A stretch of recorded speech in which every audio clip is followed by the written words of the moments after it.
Highway 288 in Arizona is one of those drives that is full of surprises. It starts at the east end of Roosevelt Lake and winds through a little bit of desert before climbing into the mountains.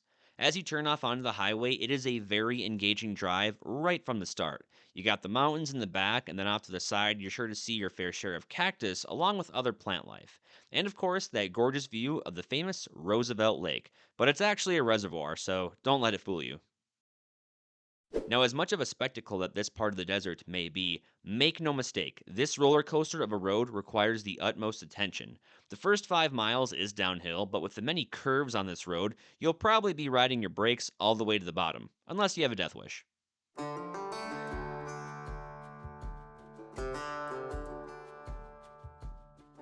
Figured we'd hop out of the car real quick, check out the river before I break out the drone. And this is looking fairly dry. There's been a couple times I've come out here and it's water from side to side. But this year it's been a fairly dry season. Look how gorgeous that is. My car's a freaking mess.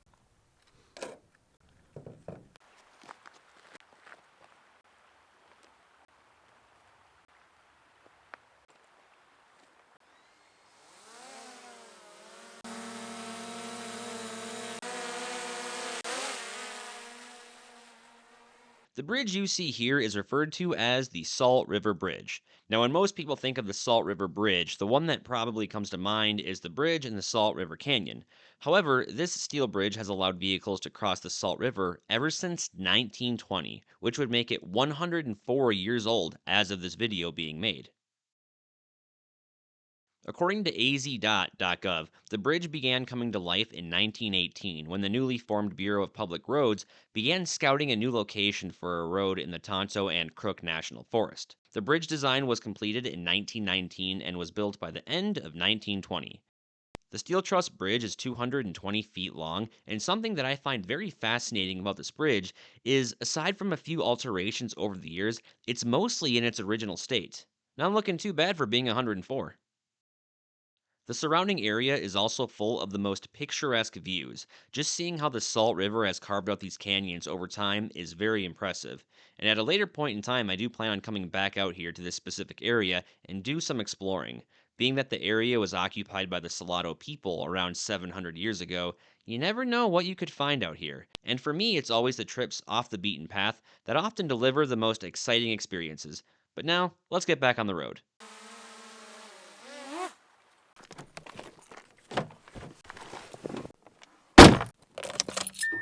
Check engine light came on. What the? See you later, bridge.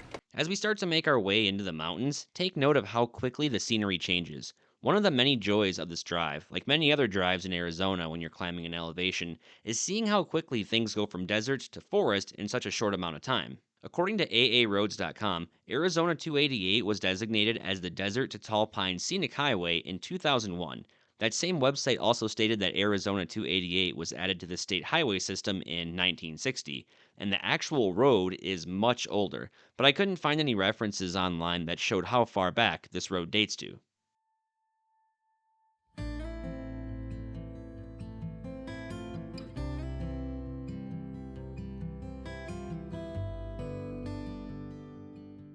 Shortly after passing this cattle guard, that is when things on the road got really interesting.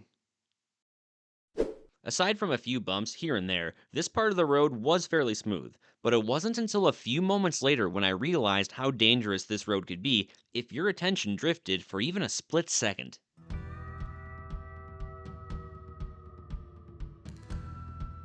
As you can see, it is a very winding road, and if you ever get the chance to drive it, you will not be disappointed. Unless, of course, you don't do well with heights, then in that case, maybe have someone else drive while you stare or puke out the window. Right here is where things started to get a little real. You'll notice there is no barrier on the side of the road either, so maintaining focus and control of your vehicle is crucial on a road like this.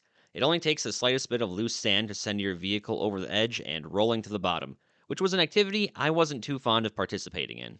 And for any first time viewers here, don't worry, don't call the cops. I'm not actively manning the remote to my drone while I fly it. I simply set it to follow mode so that way it would track my vehicle without me having to do anything. and I'm only going about 25 miles per hour at this point.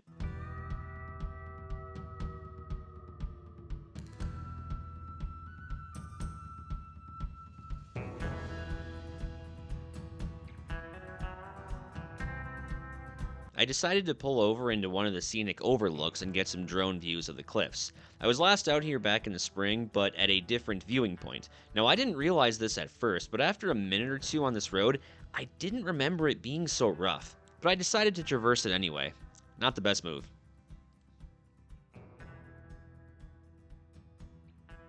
Well, that was not easy, but I'm surprised that we got as far as we did. I got to this little section right here, and I didn't want to push my luck. So it's kind of a bummer though, because we're so close to the edge. But that's okay because man, you can get a great view of Four Peaks from here.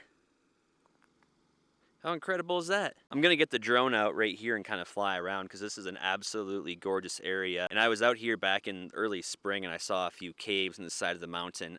I think we're on the right side. Otherwise, there's another little pull-out area further down there that I want to see if I can get to as well.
As I was flying my drone on the other side over there, I'm pretty confident that I found the turnoff from the highway where I went to last time, where there's a better viewing area, which my car can make it to. So we're gonna pack her up here and head on over there.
We're rocking the DJI Mini 4 Pro today. I got 3 batteries here, 3 there, 1 there, 1 in there, and I got 3 more in the car too. They each get 31 minutes of flight time in good conditions, but today it's a little windy, so we're probably only gonna get about 25 to 27.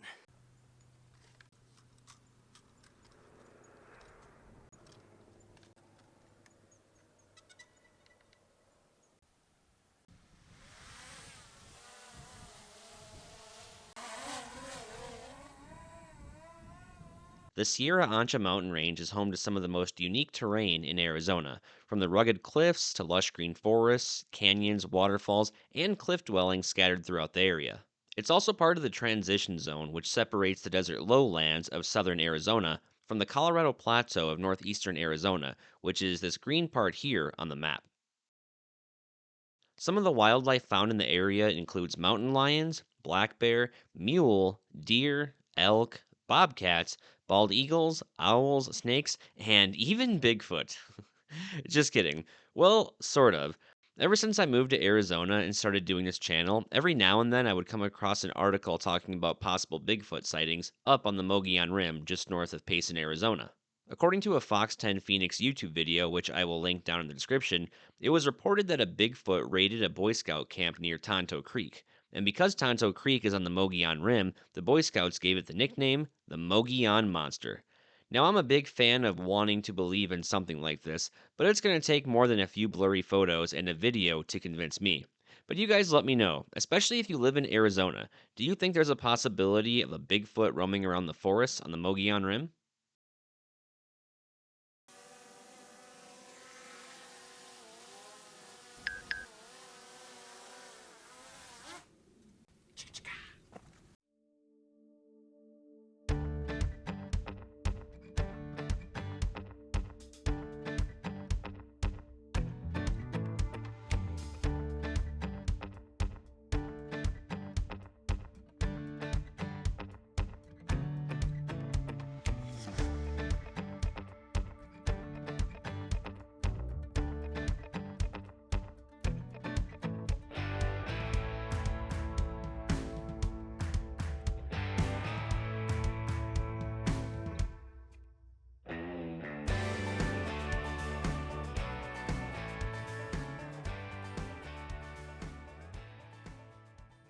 This looks like one of those hairpin turns that was used in Fast and Furious Tokyo Drift.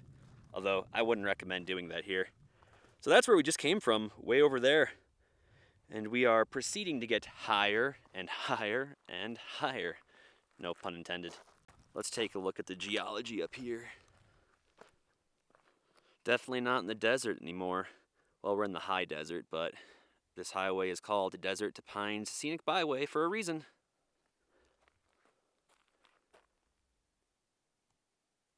I would absolutely love to get my drone up there, but there's always that factor of battery. It'd probably take me 25% just to get up there, and then another 25 to get back down, and I'd probably spend about 25% of my battery up there. That would just drain it.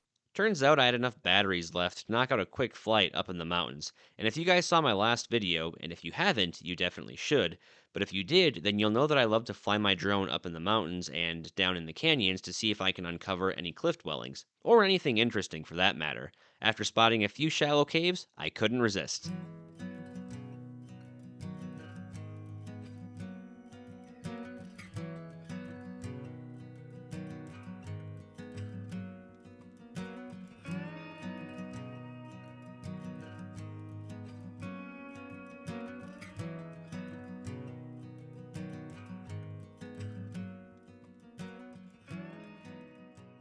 This next part of the drive kind of made the hairs on my arms stand up just a little bit. From the view of the driver's seat, you can't quite gauge how far of a drop it is, but after looking back at the drone footage, it's a little nerve wracking. The way up wasn't so bad, but the way back down had me gripping that steering wheel a little tighter than usual.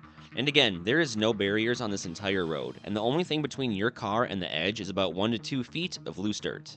Coming up the road, not so bad, but coming back down, hits a little different, just like most cliffside drives.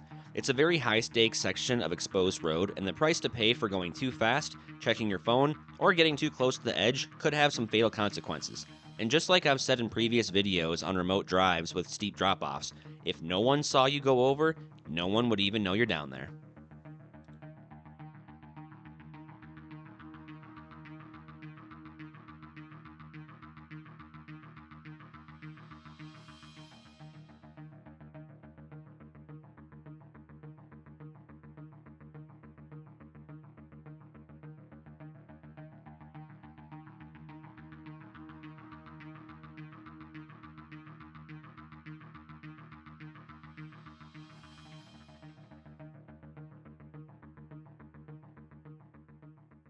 Once I made it into the forest, I had to land the drone and switch over to my dashcam. The DJI Mini 4 Pro drone does have collision sensors and can swerve around trees fairly well, but when there's an abundance of trees and obstacles in its path, it basically overloads the sensors and the drone slows down dramatically.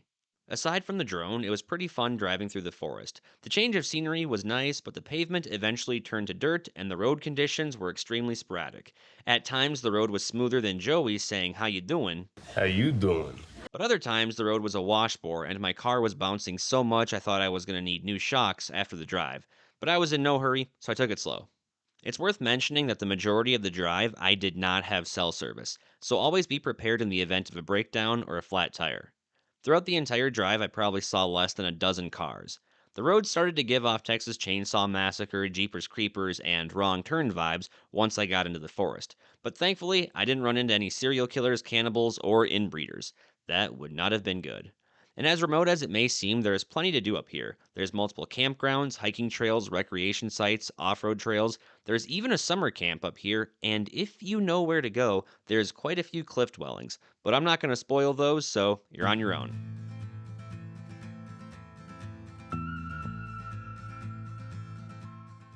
All right, let's see what we got here. 24 miles until we reach Young. Let's keep her moving.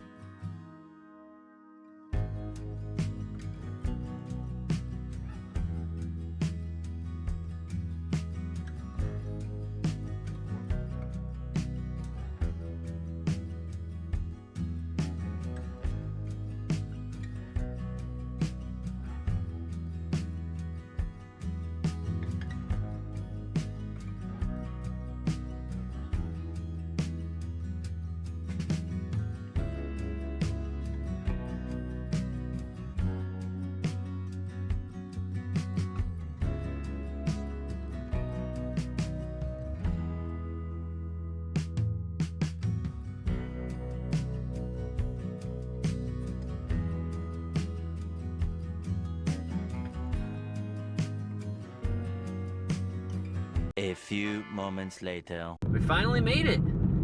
Young, Arizona. Maybe we'll drive around a little bit here. I didn't plan on doing a whole lot of exploring and checking out the town, but we'll wander around a little bit. Ooh, look, horses. Valley Bar. Hey, that is my kind of place.